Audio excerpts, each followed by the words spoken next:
Bem, vamos lá. Falar de Lacan, quem é Lacan, o que é a psicanálise lacaniana, é dizer, é, é dizer quem é Freud, é dizer o que é a psicanálise. Psicanálise não é outra coisa senão a psicanálise freudiana.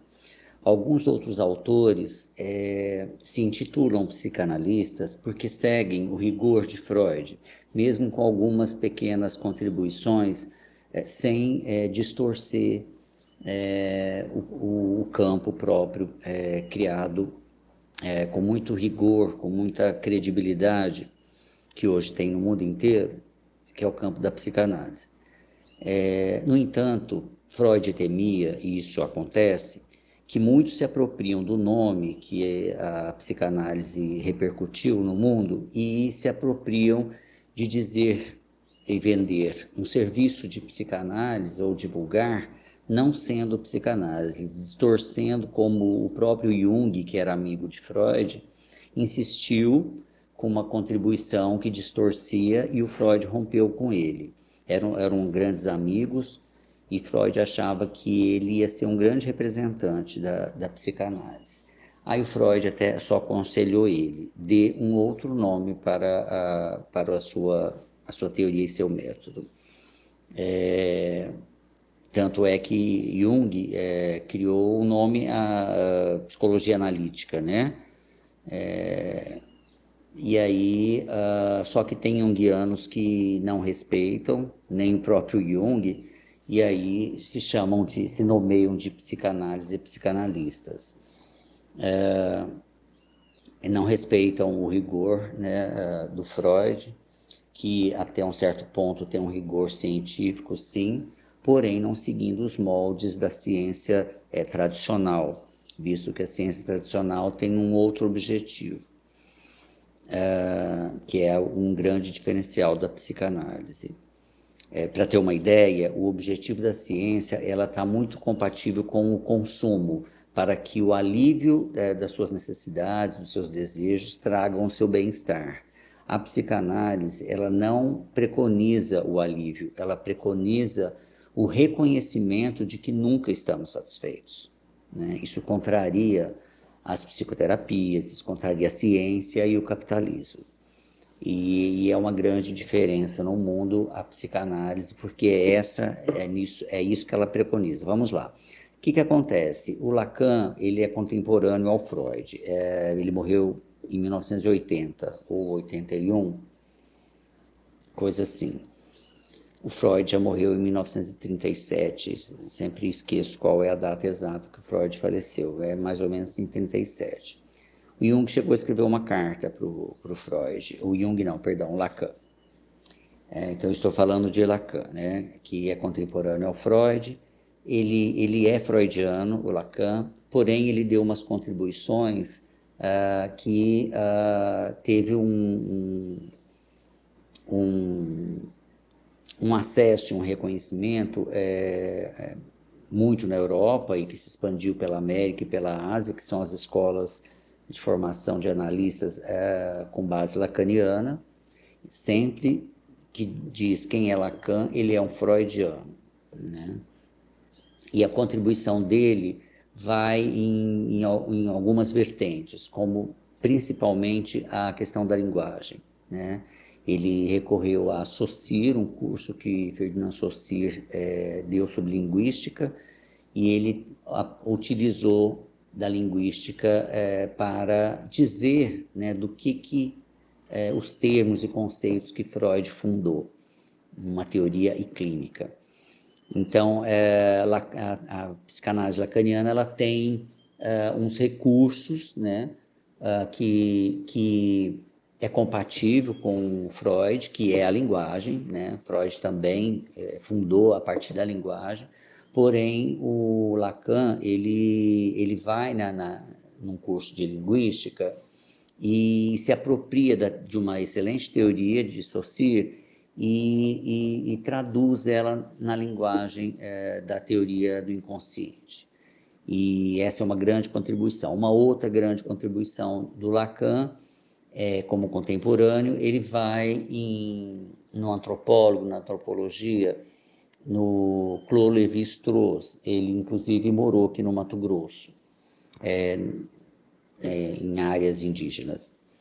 É também um grande autor, né, no campo da antropologia, e o Lacan se apropriou também, não me recordo agora, em que termos que o Lacan se apropriou. Eu só estou aqui num lapso, não lembrando, como na questão da linguagem, eu já lembro bem porque ele se apropria o Lacan, do signo, significante, significado, né? Através da linguística. É essa por aí que o Lacan se apropria da linguagem via linguística. Agora, a antropologia, estou recalcando aqui, mas é também porque quero gravar rapidamente isso aqui. Aliás, por falar em gravar, seria interessante, né, que eu tivesse vontade de fazer um canal, né, um canal no YouTube, se não vídeo, talvez podcast, né? É uma ideia para eu pensar. De preferência, a princípio, podcast. Bom, aí na prática da clínica, da psicanálise, o Lacan vai, então, a efeito dessas contribuições que ele pegou na linguística e na antropologia, ele consegue, então, ir mais, não é mais fundo do que Freud foi, mas ele vai com clareza, ele ilumina melhor aquilo que Freud descobriu e que ofusca, as pessoas não querem ver, né? Então, tem muita gente que fala, é difícil ler Lacan.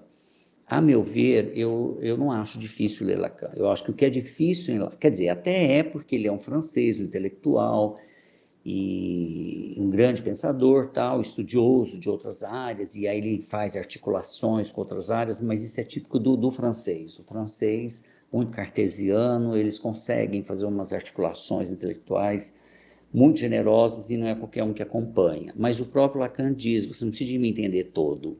E é verdade, você não precisa entender tudo que ele articula. Agora, aquilo que se propõe, o Lacan, é muito freudiano, né? E se você não acompanha aquilo que é freudiano em Lacan, então talvez é desistir ou buscar Freud, né? Caso contrário, vira um lacanês, né? Um blá blá blá de diz que me diz, que, né, troca de palavras, fazendo parecer ser psicanalista, quando na verdade é só um joguinho de palavras. Ainda que Lacan faz muito jogo de palavras, mas não um simples jogo de palavras, né? É o que, né, a palavra anterior ao significado, ela tem de significante. Então, os lapsos, os sonhos, os xistes, né? Que tudo isso é freudiano, o Lacan utiliza muito, né? Então, principalmente nos seminários, em que ele fez uma transmissão oral numa escola lá em Sorbonne e que foi transcrito, né? Gravou-se, foi transcrito e editado. Os escritos de Lacan já são realmente muito densos, esses são muito densos, não acho que é o melhor do Lacan, assim, da habilidade dele.